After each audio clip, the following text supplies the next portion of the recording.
Alright, let's talk about something that comes up every single year around this time. Halloween.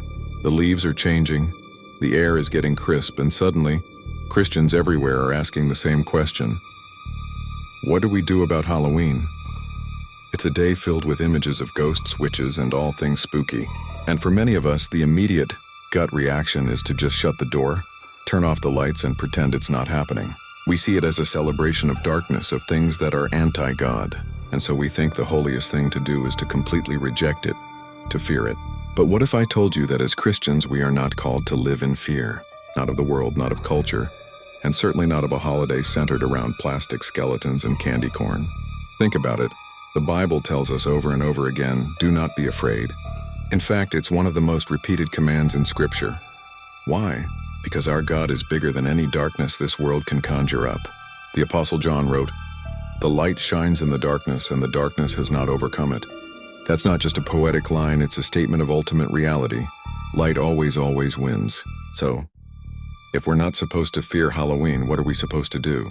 This is where wisdom and faith come in. Instead of running from the darkness, we are called to be a light in the darkness. Hiding in our homes with the lights off doesn't show the world the hope we have. It just makes us look scared and irrelevant. The real power, the real Christian response isn't to boycott, but to engage.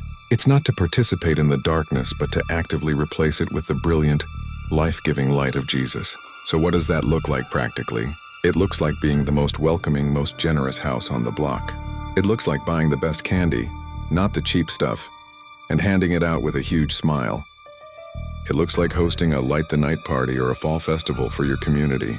It looks like taking your kids trick-or-treating and using it as an opportunity to talk about the difference between pretending to be scary and the very real victory we have over sin and death through Christ. It's about transforming a day that some used to celebrate fear into a day where we celebrate the one who conquered fear itself. We don't have to adopt the world's values to engage with the world. We can redeem the time. We can show our neighbors that Christians aren't a bunch of scared, judgmental people, but a people full of joy, generosity, and unshakable hope. So this Halloween, let's not hide our light. Let's put it on a stand for the whole neighborhood to see. Let's show them what it means to be a people who don't fear the dark, because we know the one who is the light of the world.